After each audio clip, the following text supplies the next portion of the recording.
ఓం మహాగణాధిపతయే నమః. ఓం గురుభ్యో నమః. ఓం శ్రీమాత్రే నమః. పరమేశ్వర స్వరూపమైనటువంటి జ్యోతిష, వాస్తు మరియు ఇతర అనేకమైనటువంటి శాస్త్రములను మనకు అందించినటువంటి మహర్షులకి నమస్కారం. హయగ్రీవ హయగ్రీవ హయగ్రీవేత్యో వదేత్ తస్య నిస్సరతే వాణి జహ్నుకన్యా ప్రవాహవత్. అరుణాం కరుణాతరంగితాక్షీం ధృతపాశాంకుశపుష్పబాణచాపాం అనిమాదిభిరావృతాం మయూకైః అహమిత్యేవ విభావయే భవానీ. శ్రీమాత్రే నమః. ప్రేక్షకులకు ఆ లలితాంబిక అమ్మవారి యొక్క అనుగ్రహం పరిపూర్ణంగా కలగాలని మనస్ఫూర్తిగా కోరుకుంటూ మనం ఈరోజు క్రోధినామ సంవత్సరంలో ఆదాయము, వ్యయము, రాజ్యపూజ్యము, అవమానము 12 రాసుల వారికి ఏ విధంగా ఉంది, మరి ఈ ఆదాయ వ్యయాల్లో కానీ రాజ్యపూజ్యం అవమానాల్లో కానీ ఒక్కొక్కసారి చూడండి, మనకి ఆదాయం ఎక్కువ ఉంటే సంతోషిస్తాం, కానీ వ్యయం ఎక్కువ ఉంటే భయపడతాం. అదేవిధంగా అవమానం ఎక్కువగా ఉంటే భయపడతాం, రాజ్యపూజ్యం ఎక్కువ ఉంటే బాగుంది అనుకుంటాం. అంటే ఏమిటి ఇక్కడ? వీటిని మరి ఇలాగే అనుభవించాలా ఈ సంవత్సరం అంతా? దీన్ని ఏదైనా మార్చుకునేటువంటి ప్రక్రియ ఉందా? మరొక విషయం ఏంటంటే, మీరు గుర్తుపెట్టుకోండి, ఈ పంచాంగంలో ఇచ్చేటువంటి ఈ ఆదాయ వ్యయాలు, రాజ్యపూజ్యం, అవమానము ఇవి యాజ్ ఇట్ ఈజ్ ఇలాగే జరగాలని రూల్ లేదు. ఎందుకు చెప్తున్నానంటే, మీ యొక్క పర్సనల్ చార్ట్ అనేటువంటిది ఒకటి ఉంది. మీ పర్సనల్ చార్ట్లో కనుక ఆదాయ సంబంధించినటువంటి అంటే ధనయోగాలు బాగా నడుస్తున్నాయి అనుకోండి, ఆదాయం గురించి ఏం కంగారు పడకండి, చక్కగా ధనయోగం వస్తుంది. వ్యయం తక్కువగా ఉండేటువంటి మహాదశలు నడుస్తున్నాయి అనుకోండి, ఏం అవ్వదు, ఏమి కంగారు పడదు. ఇదేంటంటే జనరల్గా అందరికీ చెప్పేటువంటిది. అలాగే మరి వీటి ప్రభావం ఉండదా అంటే కించిత్ ఉంటుంది. దాన్ని తగ్గించుకునేటువంటి మార్గం కూడా నేను మీకు చెప్తాను. ఒక్కొక్క రాశి గురించి మనం తెలుసుకుందాం. సింహలగ్నము, సింహరాశి రాశి పరంగా తీసుకుందాం, ఎందుకంటే ఆదాయము, వ్యయము, రాజపూజ్యం, అవమానం కాబట్టి మిగతా అంశాలన్నీ లగ్నపరంగా తీసుకోవచ్చు. అయితే ఇక్కడ సింహం వారికి కనుక చూసుకుంటే 2 ఆదాయము, వ్యయం 14 అని చూపిస్తుంది. ఈ బాబా ఇదేంటండి 2 ఆదాయం అంటే 2 లక్షలు వస్తే 14 లక్షలు ఖర్చా అంటే, ఒకటి గుర్తుపెట్టుకోండి, ఇది యాజ్ ఇట్ ఈజ్ ఇలాగే ఇంప్లిమెంట్ అవ్వాలని లేదు. మీ జన్మజాతకంలో కనుక మీకు పర్సనల్ చార్ట్లో ధనయోగ దశ నడుస్తుంటే ఇదేమీ పెద్ద ఎఫెక్ట్ ఉండదు, ఓన్లీ 5% ఉంటుంది దీని ప్రభావం, 5 to 10%. మరి ఇక్కడ ఆదాయం పెరగాలి, వ్యయం తగ్గించుకోవాలి చూపిస్తుందిగా మనకి పంచాంగంలో. మరి ఏమిటి? చాలా సింపుల్ టెక్నిక్ చెప్తాను. ఆదాయ స్థానంలో కేతు ఉన్నాడు, వ్యయ స్థానంలో అయితే ఏ గ్రహం లేదు. గుర్తుపెట్టుకోండి, ఆదాయ స్థానంలో కేతు ఉన్నందుకు రోజుకొక్క 10 నిమిషాలు నేను నిద్ర లేచిన వెంటనే కూడా కూర్చొని చక్కగా ఓం గం గణాధిపతయే నమః అనేటువంటి చేయండి. లేదా పూజ గదిలో కూర్చున్నాం, గణపతికి తర్పణము లేదా పుష్పాలతోని, గరికతో ప్రత్యేకంగా, ఎందుకంటే గరికతో కనుక గణపతిని అర్చిస్తే 100% మీకు బ్లాక్ అయిన ధనం కావచ్చు, రావాల్సిన డబ్బులు కావచ్చు, ఖచ్చితంగా వచ్చి తీరుతాయి, అందులో ఎటువంటి సందేహం లేదు.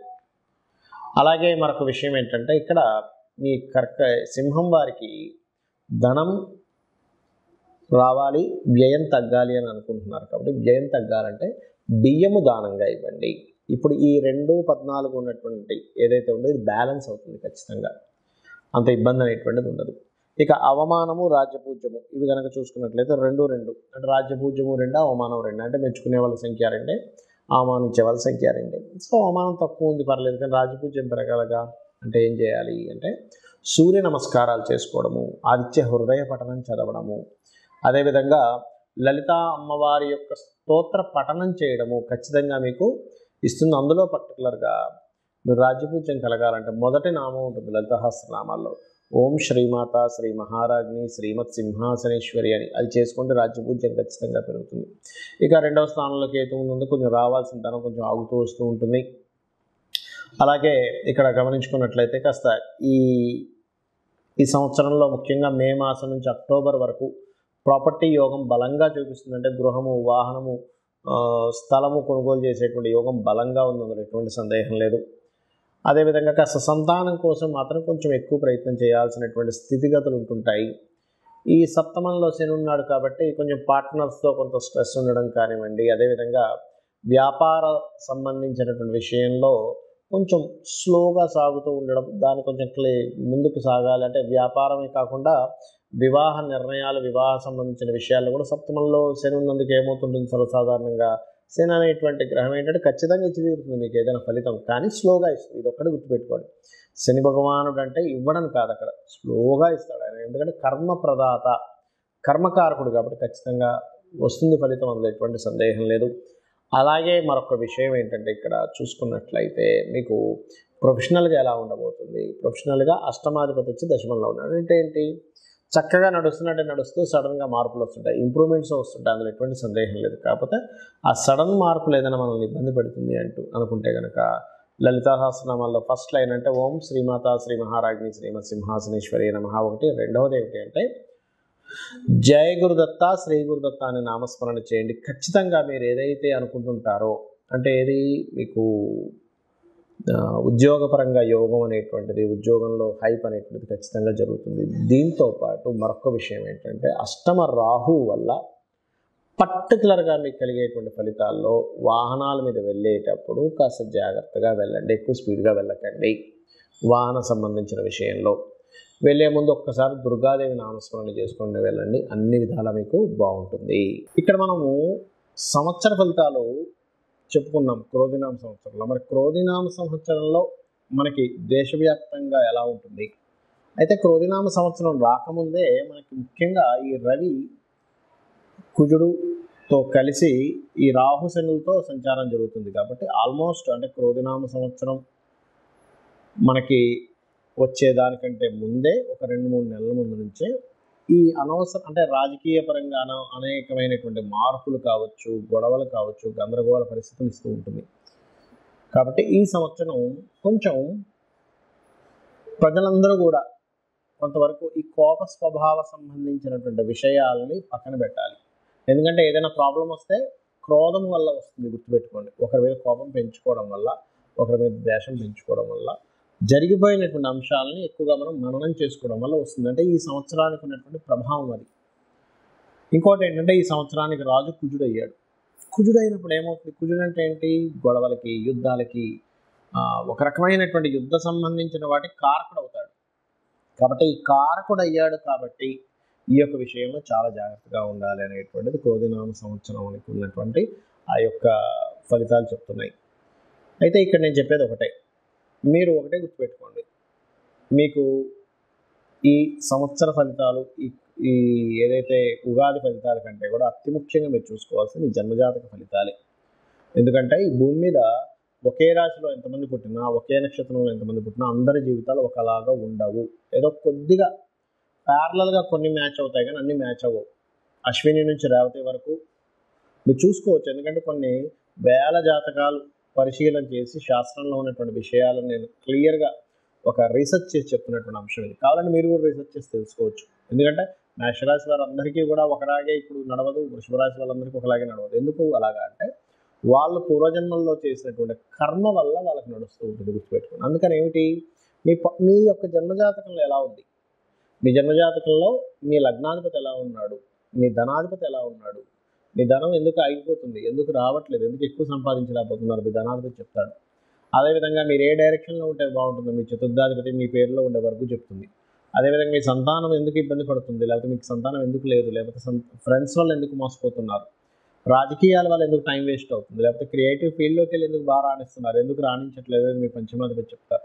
అదేవిధంగా అప్పుల పాలు ఎందుకు అవుతున్నారు, మీ షష్టమాధిపతి వల్ల తెలుస్తుంది. వివాహం ఎందుకు ఆలస్యం అవుతుంది అనేటువంటిది మీ సప్తమాధిపతి, ఎవరికి వారు ఇండివిజువల్గా ఉంటాడు సప్తమాధిపతి. వివాహం ఎప్పుడు అవుతుంది, ఎందుకు అవ్వట్లేదు, ఒకవేళ అయినా సరే ఎందుకు ఇబ్బంది పడుతున్నాం అనేటువంటిది 12వ స్థానం బట్టి తెలుస్తుంది. అదేవిధంగా అష్టమం అంటే ఆకస్మికంగా లైఫ్లో సడన్ టర్నింగ్స్ ఎందుకు జరుగుతున్నాయి. అలాగే దశమాధిపతి అంటే ఇక్కడ ఒకటే గుర్తుపెట్టుకోండి, దశమ స్థానం అనేటువంటిది వృత్తి స్థానం, వృత్తి కారకుడు, లాభకారకుడు. అసలు ఎందుకు ఇబ్బంది పడుతున్నారు అంటే ఏదైనా ఒక లాభం, ఒక వ్యాపారం కోసం ప్రయత్నం చేస్తున్నట్లయితే అసలు ఒకటే గుర్తుపెట్టుకోండి, ఎందుకు ఈ లాభ సంబంధించినటువంటి విషయంలో లాభాలు సరిగ్గా రాక ఇబ్బంది పడుతున్నారంటే మీ లాభాధిపతి వల్ల మనకు అక్కడ తెలుస్తూ ఉంటుంది. ఆ రకంగా విదేశాలకు వెళ్తే బాగుంటుందా, ఇక్కడ ఉంటే బాగుంటుంది, ఇవన్నీ కూడా మీ యొక్క జన్మజాతకంలో మీ రాహు స్థితి ఏంటి, మీ 12వ స్థానాధిపతి స్థితి ఏంటి, మీ 12వ స్థానాధిపతి బాగున్న సమయంలో మీరు కనుక ఇన్వెస్ట్మెంట్స్ చేస్తే ఆ యొక్క ఇన్వెస్ట్మెంట్స్ బ్రహ్మాండంగా కలిసి వస్తాయి. మీ ద్వాదశాధిపతి బాగోలేడు అంటే ఆ యొక్క సమయంలో మీరు చేసేటువంటి ఇన్వెస్ట్మెంట్స్ పనికిరావు, ఇది గుర్తుపెట్టుకోండి. ఈ రకంగా ఏంటంటే ఒక విషయం రెండు విషయం అని కాదు, అనేకమైనటువంటి విషయాలలో మీకు గుర్తుపెట్టుకోండి ఇబ్బంది అనేటువంటిది రావడం కానివ్వండి, ఇబ్బందిని ఎలా తొలగించుకోవాలనేటువంటి మార్గం కానివ్వండి, మీ జన్మ జాతకంలో చాలా స్పష్టంగా ఉంటుంది. ఆ ఇబ్బంది తొలగించుకోవడానికి ఏవో లక్షలు ఎంతో ఖర్చు పెట్టాలనుకునేటువంటి భ్రమ నుంచి ఫస్ట్ బయటికి రండి. చాలా సింపుల్గా అమ్మవారి నామాన్ని స్మరించడం ద్వారా మీరు బయటపడవచ్చు.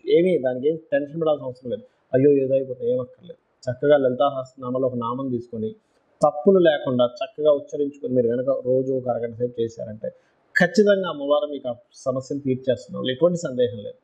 అలాగే దానం ఇచ్చుకోవాలి. చిన్నపాటి దానం ఏదైనా ఇవ్వడం ద్వారా క్లియర్ చేసుకోవచ్చు. అంతేగాని జ్యోతిషాస్త్రం అంటే, వాస్తుశాస్త్రం అంటే ఏదో పెద్ద మొత్తం కూలగొట్టేసేయాలని వాస్తు అంటే, జ్యోతిషాస్త్రం అంటే ఇంకా కర్మ ఇలాగే అనుభవించాలని, దీని నుంచి బయటపడలేమని అనుకునేటువంటి భ్రమ నుంచి ఫస్ట్ బయటకు రాండి. జ్యోతి అంటే వెలుగును చూపించేది. మీకు ముందు ఏముంది, నువ్వు ఎలా వెళ్తున్నావు, నీకు అక్కడ ఏమైనా గొయ్యి ఉందా, నొయ్యుందా, ముళ్ళుందా అని చెప్పేది జ్యోతి. అంటే వెలుగు చూపిస్తుంది. కాబట్టి ఈ యొక్క విషయాలను తెలుసుకొని మీ యొక్క జీవితాలని ఆ యొక్క అమ్మవారి అనుగ్రహంతో ఆనందమయం చేసుకుంటారని మనస్ఫూర్తిగా కోరుకుంటూ శ్రీమాత్రే నమః.